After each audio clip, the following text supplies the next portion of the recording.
Life processes को पढ़ते हैं। चैप्टर नंबर 5 है तुम्हारी 10th क्लास का। और जनरली स्कूल में ना बायो का पहला चैप्टर इसी को पढ़ाते हैं, ठीक है। इसके बाद एक्चुअली ना 10th की बायो काफ़ी इजी है कंपेयर टू 9th। 10th में आते आते बच्चे को समझ आ जाता है कि बायोलॉजी में एक्चुअली हो क्या रहा है, और ये वाला चैप्टर भी बहुत आसान है।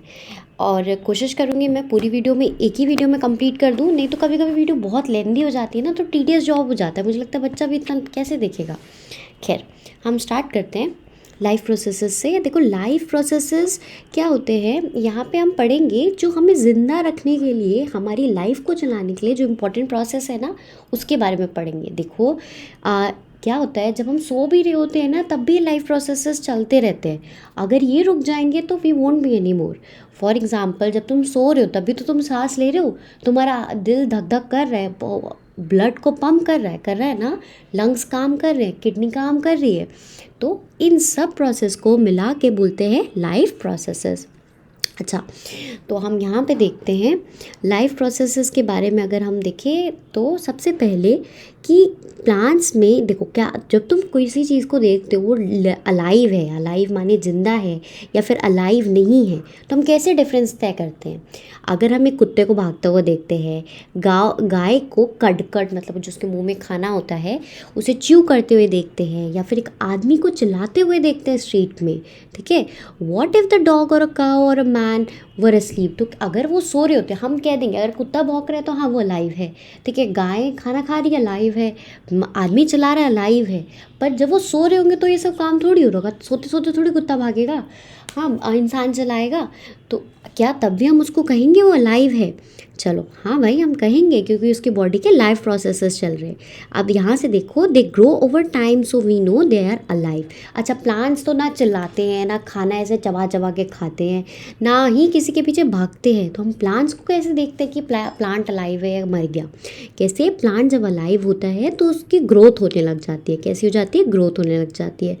और प्लांट में भी छोटी बहुत छोटी मोटी मूवमेंट देखने को मिलती है तुम्हें। छुई मुई पौधा तो एकदम इसका बेस्ट एग्जाम्पल है। तुमने देखा है छुई मुई पौधा? हाँ, टच मी नॉट कहते हैं, मिमोसा पोर्टिका उसका साइंटिफिक नाम है। तो हमारे पास कुछ ऐसे कैरेक्टरिस्टिक है जो हमें हेल्प कराते हैं जानने में, जो कि विजिबल कराते हैं कोई चीज़ लिविंग है या नहीं है। मूवमेंट चाहे वो छोटे स्केल पे ही क्यों ना हो, ठीक है। तो वो हमें देखो, जब बहुत छोटे स्केल में होगी तो इनविजिबल हो जाएगी, नेकेड आइज मतलब विदाउट माइक्रोस्कोप तुम नहीं देख सकते हो। और फिर उसके बाद in fact virus do not show any molecular movement in them, and that is why they are. अच्छा, अब वायरस के बारे में हम थोड़ा सा जान लेते हैं। तुमने 8th क्लास में भी पढ़ा है, नहीं तो मैं तुम्हें इस साल बताती हूँ। देखो, वायरस को ना हम बोलते हैं ना ये लिविंग है ना ये नॉन लिविंग है। वायरस का जो जेनेटिक मटेरियल है ना, आत्मा की तरह हवा में भटक रहा है, ठीक है। जैसे ही इसको हैबिटेबल जगह मिल जाती है ना, उसकी उस सेल के अंदर जाता है और लिविंग बना देता है। और हमारा मोस्ट इनफेमस वायरस जो इन कोरोना वायरस इसका बेस्ट एग्जाम्पल है। It was there in the air, हवा में था, और जैसे ही वो हमारी बॉडी के वायबल सेल के अंदर आता था और इम्यूनिटी बेकार है तो लोगों को कोरोना हो जाता था। Okay, why are molecular movement needed for life. अब लाइफ में मॉलिक्यूलर मूवमेंट चाहिए क्यों होती है? ग्रोथ के लिए। हमें पता है सेल से बनता है टिश्यू, टिश्यू से बनता है ऑर्गन से बनता है ऑर्गन सिस्टम। अच्छा, टिश्यू जानते हो क्या होता है? टिश्यू देखो, यहाँ पे भी यूज़ हुआ है वर्ड टिश्यू। टिश्यू मैं समझाती हूँ। देखो, टिश्यू जब सेल जुड़ते हैं ना तो टिश्यू बनता है। सेल, हमारी बॉडी सेल से बनी है। हमारी ज़िंदगी का पहला सेल क्या होता है? तुम, मैं, आसपास की सारे जीव जंतु का पहला सेल क्या होता है? जाइगोट। जब फ्यूजन होता है ना, एग और स्पर्म का फ्यूजन होता है तो क्या बनता है? जाइगोट बनता है। जाइगोट से फिर डिवाइड हो के पूरी बॉडी बनती है। अच्छा, जब सेल एक पर्टिकुलर फंक्शन करने लग जाए तो उसको टिश्यू कहते हैं। जब बहुत सारे सेल मिलके एक ही काम करने लग जाए, टीम वर्क करने लग जाए तो उसे टिश्यू कहते हैं। एग्जाम्पल देखो बच्चों, ब्लड एक टिश्यू है, खून एक टिश्यू है, ठीक है। स्किन तुम देखते हो ना, स्किन का काम क्या है? तुम्हारा प्रोटेक्शन प्रोवाइड करते, एक बैरियर बनाता है, वो भी एक टिश्यू है।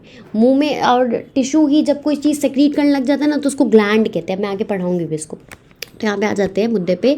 लाइफ प्रोसेसेस होते क्या है, ये इंपॉर्टेंट होते हैं हमें मेंटेन करने के लिए हमारे ओवरऑल वेलबींग को। अच्छा देखो, since these maintenance process are needed to prevent, अच्छा रुको नीचे चलते हैं। अब ये मेंटेनेंस प्रोसेस बहुत इंपॉर्टेंट है क्योंकि इससे डैमेज नहीं होता, ब्रेक डाउन नहीं होता और हमें एनर्जी चाहिए होती है इन सब कामों के लिए। ठीक है, तुम्हें चाहे कुछ भी हो बॉडी में, अगर एनर्जी नहीं है ना तो बॉडी काम नहीं कर पाती सही से। तभी तो जो बहुत बीमार हो जाता है तो डॉक्टर ड्रिप चढ़ा देता है, सीधा उसको ग्लूकोज चढ़ा देता है। ठीक है, क्योंकि एनर्जी हमें चाहिए। अच्छा ग्लूकोज का फॉर्मूला बताओ, C6H12O6। बच्चों इस चीज़ को ना थोड़ा ध्यान में रखो क्योंकि जब मैं केमिस्ट्री का पहला चैप्टर पढ़ा रही थी उसमें मैंने ग्लूकोज बताया था। अच्छा सुनो, अगर तुम्हें चैप्टर में कुछ भी समझ आया, मेरी तरफ से कोई भी तुम्हें हेल्प हुई है तो इसे लाइक कर देना, सब्सक्राइब कर देना और मुझे कमेंट में लिख के बताना। मुझे वहीं से तुम लोग के मतलब पता लगता है कि सच में ये वीडियो कहीं पहुंची है। चलो आगे देखते हैं। इसको न्यूट्रिशन कहते हैं। अब यहाँ पे एक डेफिनेशन आती है, प्रोसेस जिसमें ट्रांसफ़र हो रहा है source of energy from outside of the body of an organism which we call food to inside is called nutrition. जब हम एनर्जी बाहर से किसी इंसान के अंदर ट्रांसफ़र कर रहे हैं, क्या ट्रांसफ़र कर रहे हैं, एनर्जी ट्रांसफ़र कर रहे हैं, उसको न्यूट्रिशन कहते हैं। ठीक है, जैसे जैसे और बॉडी का साइज़ बढ़ता जाता है तो न्यूट्रिशन की ज़्यादा ज़रूरत पड़ती जाती है। जैसे जैसे इंसान कॉम्प्लेक्स मतलब लिविंग ऑर्गेनिज्म कॉम्प्लेक्स होता जाता है तो कॉम्प्लेक्स खाना खाने लग जाता है, तो उसे न्यूट्रिशियस फूड और न्यूट्रिशन प्रोसेस भी उसका डिफरेंट हो जाता है। फॉर एग्जांपल अमीबा, जानते हो छोटी क्लास से पढ़ रहे हो, सिंगल सेल्ड ऑर्गेनिज्म होता है। अमीबा की बॉडी में सिर्फ एक ही सेल है, हमारी बॉडी में तो बहुत सारे सेल हैं, अमीबा की बॉडी में सिर्फ एक ही सेल है। तो क्या इसको हमारी तरह कॉम्प्लेक्स खाना डाइजेस्ट होगा? क्या ये खा पाएगा सब्जी बना के? क्या ये पिज़्ज़ा खा पाएगा? नहीं, इसका खाना भी तो उतना ही सिंपल होगा ना। सिमिलरली हम लोग काफ़ी कॉम्प्लिकेटेड है तो हम लोग कॉम्प्लेक्स फूड खा सकते हैं। ठीक है, आप देखो कितना पका वगा के हम लोग खाना खाते हैं और हमारी बॉडी उसको डाइजेस्ट करने के लिए भी वायबल है।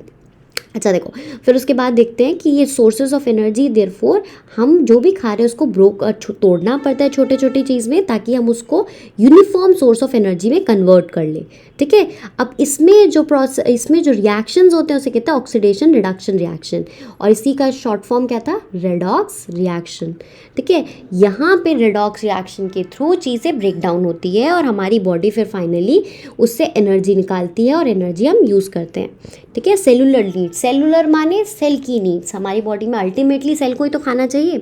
अच्छा, जब सिंगल सेल ऑर्गेनिज्म होते हैं, कोई स्पेसिफिक ऑर्गेन, ये देखो अमीबा है ना, ये AMOEBA अमीबा, अमीबा के पास तो कोई भी ऑर्गेन नहीं है फूड एक्सचेंज के लिए, हम खाने पीने के लिए। हमारे पास कौन सा ऑर्गेन है, स्टमक है ना, डाइजेशन के लिए स्मॉल इंटेस्टाइन लार्ज इंटेस्टाइन है। तो जैसे जैसे बॉडी का साइज इंक्रीज होता जाता है वैसे वैसे उसकी नीड उसकी बॉडी की कॉम्प्लेक्सिटी बढ़ती जाती है। कॉम्प्लेक्स मतलब वो इतनी सिंपली, जैसे अमीबा का तो खाना बस ऐसे ही खाता है, खाने के पास जाता है, उसको अपनी बॉडी के अंदर ले लेता है और फिर उसको तोड़ देता है और खा लेता है। पर हमारी बॉडी में तो हम पहले च्यू करेंगे, फिर उसको नीचे भेजेंगे स्टमक में एसिड होगा, तो ये प्रोसेस हमारा बहुत कॉम्प्लिकेटेड है। We have seen previously how in multi, तो हमने पहले देखा है कि मल्टी सेलुलर ऑर्गेनिज्म में तो वेरियस बॉडी पार्ट होते हैं जो कि स्पेशलाइज्ड फंक्शन होता है हर बॉडी पार्ट का। देयरफॉर ये सरप्राइजिंग नहीं है कि Uptake of food and oxygen will be the, अच्छा, और हमारी बॉडी में अपटेक ऑफ ऑक्सीजन भी एक स्पेशल फंक्शन है, लंग्स करता है ना, ऑक्सीजन को उठाता है, लंग्स के पास एल्वियोलाई होता है। बच्चों ये सब नहीं पता ना, तो इसी साल इसी चैप्टर में एक्चुअली हम पढ़ डालेंगे। ठीक है, यहाँ तक समझे। इस पैराग्राफ में क्या लिखा था, इस पैराग्राफ में लिखा था कि अगर ऑर्गेनिज्म सिंपल होता है तो उसकी बॉडी का न्यूट्रिशन खाने का तरीका भी सिंपल होता है, लेने का तरीका भी सिंपल होता है। ठीक है, अगर ऑर्गेनिज्म कॉम्प्लेक्स होता है तो न्यूट्रिशन भी उसकी बॉडी में कॉम्प्लेक्स तरीके से जाता है। ठीक है, चलो आगे बढ़ते हैं।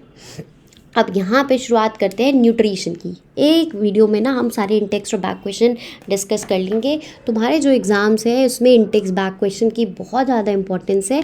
जनरली बच्चे से छोड़ देते हैं हम लोग, इतना ज़्यादा हमारे पास सामान है, हमें लगता है एग्ज़ाम आइडिया पढ़ लेंगे, यू लाइक पढ़ लेंगे, अरिहंत पढ़ लेंगे। नहीं, सबसे पहले ना तुम इंटेक्स और बैक क्वेश्चन कर लो, फिर उसके बाद तुम्हें जो मर्ज़ी पढ़ना है पढ़ना। ठीक है, these are more than enough यार। अच्छा देखो, न्यूट्रिशन की बात करते हैं। फाइनली हम शुरुआत करते हैं इस चैप्टर की जो कि यहाँ से हो रही है। How do living organism gate their food, living organism को फूड मिलता कैसे है। जनरल रिक्वायरमेंट, देखो खाना तो सबको ही चाहिए। कुछ ऑर्गेनिज्म सिंपल फूड खा लेते हैं इनऑर्गेनिक सोर्सेज से। इनऑर्गेनिक समझते हो, देखो हमारे पीरियोडिक टेबल में कार्बन के अलावा जितने भी एलिमेंट है ना वो इनऑर्गेनिक कहलाते हैं। कार्बन के अलावा जितने भी एलिमेंट है, मैंने ऑर्गेनिज्म तो नहीं बोला था पहले, जितने भी एलिमेंट्स है, तुम्हारा ऑक्सीजन हो गया, आयरन हो गया, सल्फर हो गया, क्लोरीन हो गया, नियॉन हो गया, आर्गन हो गया, और भी चलता जाएगा, नाइट्रोजन, मतलब जितने भी है कार्बन के अलावा वो सब क्या कहलाते हैं? इनऑर्गेनिक सोर्सेस कहलाते हैं। और फिर उसके बाद in the form of carbon dioxide and water. और दीज ऑर्गेनिज्म, अच्छा अब आते हैं ऑटोट्रॉप। ऑटोट्रॉप का मतलब क्या होता है? Auto plus trophs, TROPHS। Auto माने जो खुद खाना बनाए, ट्रॉप्स एक प्रॉपर कैटेगरी बना दी है। ऑटोट्रॉप का ही ना उल्टा होता है हेट्रोट्रॉप। ये ट्रॉप्स अपना खाना खुद नहीं बनाते, वो ऑटोट्रॉप पे डिपेंडेंट रहते हैं। ये जो ऑटोट्रॉप खाना बनाएगा, हेट्रोट्रॉप उसको खा जाएगा। हम लोग हेट्रोट्रॉप्स हैं। हेट्रोट्रॉप्स क्या होते हैं? जो अपना खाना खुद नहीं बनाते। ऑटोट्रॉप्स क्या होते हैं? जो अपना खाना खुद बना लेते हैं। अब खुद बनाने के लिए इनके पास एक स्पेशल चीज़ होती है। क्या? इनके पास क्लोरोफिल होता है। क्या होता है? क्लोरोफिल होता है।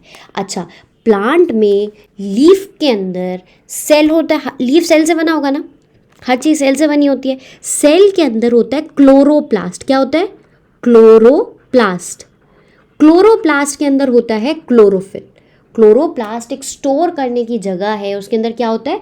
क्लोरोफिल। और यही क्लोरोफिल का यूज़ करके प्लांट खाना बनाता है। तो सबसे पहली चीज़ तो तुम्हें ध्यान रखनी है ऑटोट्रॉपिक न्यूट्रिशन में, ऑटोट्रॉप्स ग्रीन प्लांट्स को कहते हैं। ये अपना खाना खुद बनाते हैं और यही लोग हैं जो बना पाते हैं। एक्चुअली जिसका क्लोरोफिल है वही सनलाइट को खाना बनाने के लिए यूज़ कर सकते हैं। हम लोग भी अपना खाना खुद तो बना रहे हैं, हम लोग किचन में खाना बना रहे हैं ना, पर एक्चुअल फूड जो हम बना रहे हैं, चाहे तुम भिंडी बनाओ, चाहे तुम पालक की सब्ज़ी बनाओ, ठीक है, वो सब हमने लिया कहाँ से? प्लांट से लिया ना। तो प्लांट ने प्रॉपर, पहला कौन था जिसने खाना बनाया? It was actually plants. तो प्लांट्स क्या हुए? ऑटोट्रॉप्स। हम लोग प्लांट का बनाया हुआ खाने में फिर आगे पकाते हैं और फिर खाते हैं, तो इसलिए हम लोग क्या हुए? हेट्रोट्रॉप्स। समझ आ गया? Carbon and energy requirement of autotrophic nutrition कैसे फुलफिल होती है? फोटोसिंथेसिस के थ्रू। फोटोसिंथेसिस क्या होता है? ये एक ऐसा प्रोसेस है जिससे प्लांट खाना बनाता है। और क्या यूज़ करता है? सनलाइट को यूज़ करता है। हम पानी डालते हैं प्लांट्स में, पानी यूज़ करता है वो, और जो मिट्टी होती है उससे न्यूट्रिएंट्स भी लेता है। ओके, ये एक प्रोसेस है जिससे ऑटोट्रॉप क्या करता है?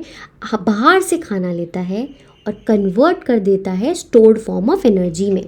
Material is taken. अच्छा, मटीरियल क्या क्या लेता है? कार्बन डाइऑक्साइड लेता है, ठीक है, इसलिए कहते हैं प्लांट्स लगाओ, क्योंकि हम लोग एक्सहेल, बाहर को क्या छोड़ रहे हैं? कार्बन डाइऑक्साइड, और यही कार्बन डाइऑक्साइड प्लांट ले लेता है। कार्बोहाइड्रेट यूटिलाइज करा जाता है अच्छा, सनलाइट की प्रेजेंस में कार्बोहाइड्रेट यूटिलाइज करा जाता है energy to the plant. Carbohydrates का भी यूटिलाइजेशन होता है। कार्बोहाइड्रेट जो इमीडिएटली यूज़, अब जो खाना बना वो कार्बोहाइड्रेट के फॉर्म में है।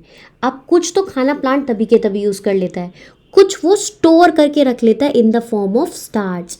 प्लांट कैसे अपना फूड स्टोर करता है? In the form of starch, ठीक है, जो कि एक इंटरनल रिजर्व की तरह काम करता है। रिजर्व माने जब प्लांट को ज़रूरत होगी तब ये उसको यूज़ कर लेगा। अब आता है ऐसे ही where some of the energy drive. अच्छा, हम लोग अपनी बॉडी में कैसे स्टोर करते हैं? ग्लाइकोजन के फॉर्म में स्टोर करते हैं। तो एक चीज़ जो कि बहुत इंपॉर्टेंट है, तुम अपनी बुक्स में स्टार बना के लिख लो कि प्लांट कैसे स्टोर करता है। प्लांट स्टोर करता है कैसे? एक्स्ट्रा रिजर्व फूड, रिजर्व माने एक्स्ट्रा फूड, कैसे स्टोर करता है? In the form of starch. और ऐसे ही लिखना एनिमल्स कैसे स्टोर करते हैं? In the form of glycogen. कैसे स्टोर करते हैं? ग्लाइकोजन के फॉर्म में। अच्छा, तो हमने इस ऑटोट्रॉपिक न्यूट्रिशन में हमने क्या पढ़ा? कि फोटोसिंथेसिस के बारे में पढ़ा, प्लांट्स के बारे में पढ़ा, स्टार्च के बारे में पढ़ा, और एक ग्लाइकोजन के बारे में पढ़ा। चलो, अब हम फोटोसिंथेसिस की डेफिनेशन देख लेते हैं। ये भी डेफिनेशन, स्टेप्स और इक्वेशन, इस पे क्वेश्चन आ जाता है तो तुम्हें कुछ भी इसमें स्किप नहीं करना। 2 बार सुनना, 3 बार सुनना, तीसरी चौथी बार में ना तुम्हें एकदम समझ आ जाएगा, याद भी होने लग जाएगा। देखो अब क्या हो रहा है? प्लांट CO2 ले रहा है, हम जो एक्सहेल कर रहे हैं, हम बाकी सारे एनिमल जो एक्सहेल कर रहे हैं, CO2 हवा में है, प्लांट CO2 को उठाता है, पानी को उठाता है। क्लोरोफिल किस में प्रेजेंट था? क्लोरोप्लास्ट में प्रेजेंट था। किस में प्रेजेंट था? क्लोरोप्लास्ट में। क्लोरोफिल सनलाइट को ट्रैप करता है, ग्लूकोज बनाता है O2, यही O2 फिर हमारे काम आ जाएगा और H2O बनाता है। चलो अब इसके स्टेप्स देख लेते हैं। सबसे पहले क्या हो रहा है, लाइट एनर्जी क्लोरोफिल उसको एब्जॉर्ब कर रहा है। क्लोरोफिल सनलाइट की एनर्जी को एब्जॉर्ब कर रहा है और फिर उसके बाद कन्वर्ट कर रहा है, यही लाइट एनर्जी को कन्वर्ट कर रहा है और पानी के मॉलिक्यूल को स्प्लिट कर रहा है। ये जो पानी है वो फर्दर टूट जाता है H2 प्लस O2 में, half H2 plus half O2 मान लेते हैं, बैलेंस हो जाएगा। ठीक है, बैलेंस कैसे हुआ, 2 से 2 कट गया तो देखो एक O और 2 H हो गया ना, एक O 2 H, इसलिए बैलेंस हो गया। फिर दूसरा होता है कार्बन डाइऑक्साइड, किस में बदल जाता है, कार्बोहाइड्रेट पे। 3 स्टेप्स हो गए। पहला स्टेप क्या था, light energy chlorophyll light energy को ट्रैप करता है, एब्जॉर्ब करता है। दूसरा, लाइट एनर्जी को ही यू कन्वर्ट कर देता है केमिकल एनर्जी में। लाइट एनर्जी जो ट्रैप हुई थी उसको किस में कन्वर्ट कर दिया जाता है, केमिकल एनर्जी में। और स्प्लिटिंग ऑफ वाटर मॉलिक्यूल देखा जाता है, वाटर फर्दर टूट जाता है। और तीसरा, फाइनली कार्बन डाइऑक्साइड कार्बोहाइड्रेट में रिड्यूस हो जाता है। चलो ये वाला डायग्राम देख लो, क्रॉस सेक्शन ऑफ लीफ। ये बहुत बच्चे इग्नोर कर देते हैं, पर देखो एनसीईआरटी का एक भी डायग्राम इग्नोर नहीं करना है, एक भी डायग्राम और एक भी एक्टिविटी। इसलिए कह रही हूँ कि एक्टिविटी, इन टेक्स्ट, बैक क्वेश्चन, डायग्राम्स इतना ही कर ले बच्चा, काफ़ी ठीक होता है। इससे ज़्यादा एक्स्ट्रा बुक्स पे बुक्स, नोट्स, इन सब की तुम्हें इतनी ज़रूरत नहीं है। देखो फिर उसके बाद ये पत्ता है, ये इसकी मिड रिब है। मिड रिब तुमने देखी होगी, ठीक है। मिड रिब्स और वेन्स तो जानते होगे, ये बीच वाली मिड रिब होती है, साइड वाली वेन्स होती है। और लीफ ब्लेड तुम्हें दिख रहा है, वेन्स दिख रही है।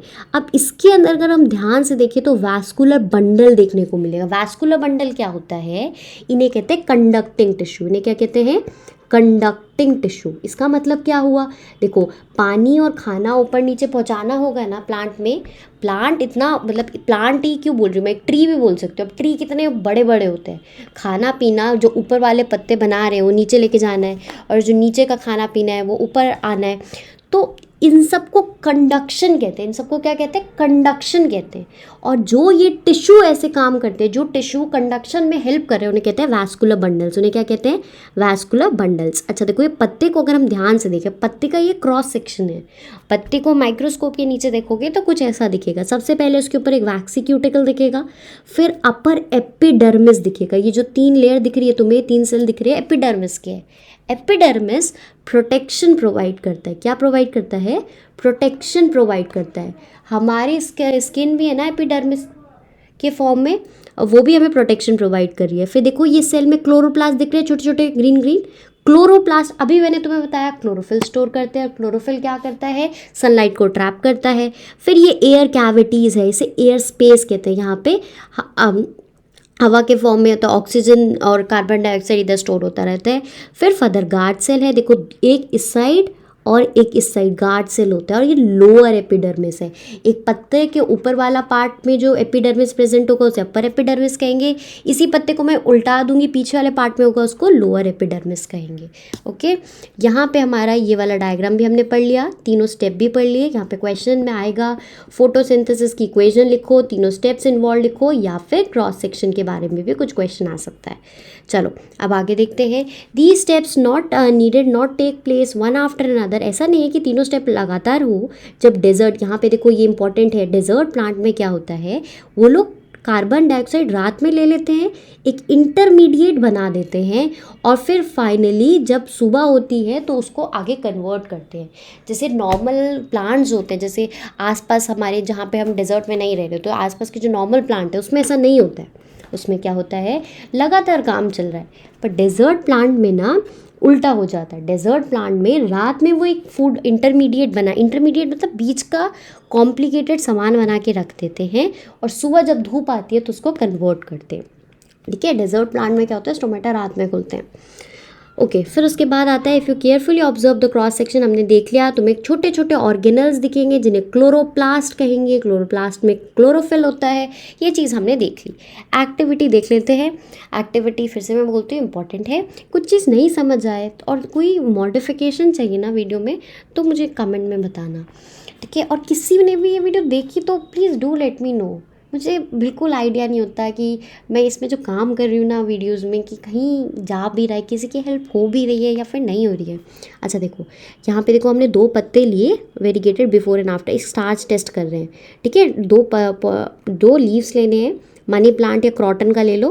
मनी प्लांट तो लोगों ने देखा ही होता है, क्रॉटन किसी किसी को पता होता है, किसी किसी को नहीं पता होता, घर में देखना। और जो लोग जिनके घर में बहुत ज़्यादा गार्डनिंग होती है, कोई ना कोई शौकीन होता है, वो क्रॉटन बहुत कॉमन होता है।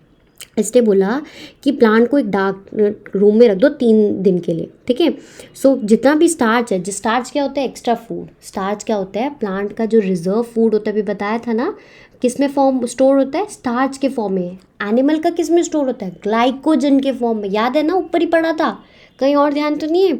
सुनो, तो हमने स्टार्च को जितना भी इस प्लांट ने एक्स्ट्रा फूड बना रखा है, सारा फूड यूज़ हो जाए, क्योंकि अगर हम उसे अंधेरे में रखेंगे तो प्लांट नया फूड तो बना नहीं पा रहा है, सनलाइट तो है नहीं, तो जितना भी उसने बना रखा है ऑलरेडी उसको वो यूज़ कर लेगा। अब क्या करो कि उस प्लांट को 6 घंटे के लिए बाहर रख दो सनलाइट में। एक पत्ता निकालो और मार्क करो green areas in it and trace them, और एक शीट पेपर में से ट्रेस कर दो। अब लीफ को एक बॉइलिंग वाटर में डालो कुछ मिनट्स के लिए, और फिर उसके बाद अल्कोहल वाले बीकर में डाल दो, ठीक है। एक बीकर में थोड़ा सा अल्कोहल लेना है, वो जो बॉईल किया हुआ पत्ता है उसको इसमें डाल देना है, ठीक है। केयरफुली ये जो बीकर है उसको हीट करो। तो अल्कोहल जब तक बॉईल ना हो तब तक मतलब इसके अंदर अल्कोहल है और पत्ता है, इन दोनों को हीट करना है। तो अब तुम्हें कलर नोटिस करना है लीफ का और सोल्यूशन का। अब जो लीफ है उसको आयोडीन में डुबो दो थोड़े मिनट के लिए। अब लीफ को एकदम धो के बाहर निकालो, देखो तुम्हें क्या दिखता है। अब इसमें तुम्हें क्या दिखेगा, बेसिकली ऐसे स्पॉट्स दिखेंगे, स्टार्च टेस्ट होगा यहाँ पे ना। तुम्हें दिखेगा जैसे तुम आयोडीन सोल्यूशन डालोगे ना, तो स्टार्च जहाँ जहाँ प्रेजेंट होगा ना, वो देखो ब्लू कलर का हो जाएगा, मतलब ये नया स्टार्च पड़ने लग जाएगा, ठीक है। स्टार्च क्या होता है, रिजर्व फूड होता है। यहाँ तक समझ गए। न्यूट्रिशन हमने पढ़ा था, ऑटोट्रॉप पढ़ा, हेटरोट्रॉप पढ़ा, फोटोसिंथेसिस कवर हो गया, एक्टिविटी भी देख ली। अब यहाँ पे देखते हैं, हम देखते हैं कि ये वाला डायग्राम इंपॉर्टेंट हो जाता है। ये है स्टोमेटा। स्टोमेटा होता क्या है, बचपन से सुन रहे हो स्टोमेटा स्टोमेटा। स्टोमेटा बेसिकली छेद होता है। स्टोमेटा क्या होता है, बेसिकली एक पोर होता है। इसको थोड़ी साइंस की भाषा में बोले तो पोर, हिंदी में बोले तो छेद होता है, ठीक है। प्लांट के सरफेस पे छोटे छोटे स्पोर्स होते हैं या फिर छेद होते हैं, जिससे गैसेस का दान प्रदान होता है, मतलब गैसेस अंदर बाहर जाती है। तो इस छेद के साइड में 2 पहरेदार होते हैं, उनको कहते हैं गार्ड सेल। उन दो पहरेदार मतलब 2 सेल प्रेजेंट होते हैं, किस साइड प्रेजेंट होता है, किस साइड प्रेजेंट होता है, इनको क्या कहते हैं, गार्ड सेल। देखो ये पोर है, ये गार्ड सेल्स है, और इसके अंदर ये राउंड राउंड सा क्लोरोप्लास्ट है।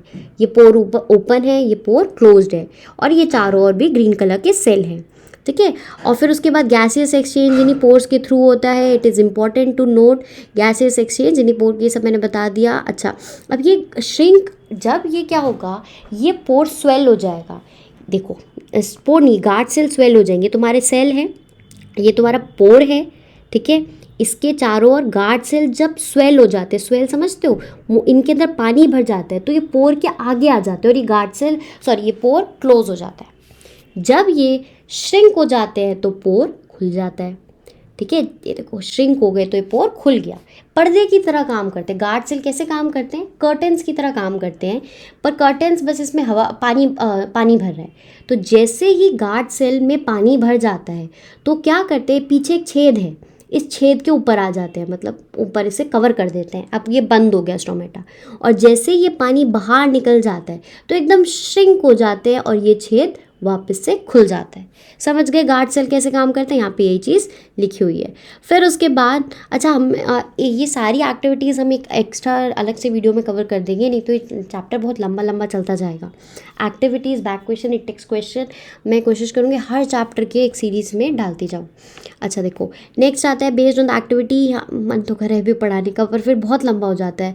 देखो, so far we have talked about, हमने ऑटोट्रॉप्स के बारे में पढ़ लिया, वो एनर्जी रिक्वायरमेंट कैसे लेते हैं। ऑटोट्रॉप किस फॉर्म में एनर्जी स्टोर करते हैं, स्टार्च के फॉर्म में। हेटरोट्रॉप माने हम किस फॉर्म में स्टोर करते हैं, ग्लाइकोजन के फॉर्म में। ऑटोट्रॉप क्या होता है, जो अपना खाना खुद बना ले। फोटोसिंथेसिस के 3 स्टेप्स कौन से थे, ये वाले 3 थे। सबसे पहले क्या होता है, लाइट एनर्जी क्लोरोफिल एब्जॉर्ब करता है।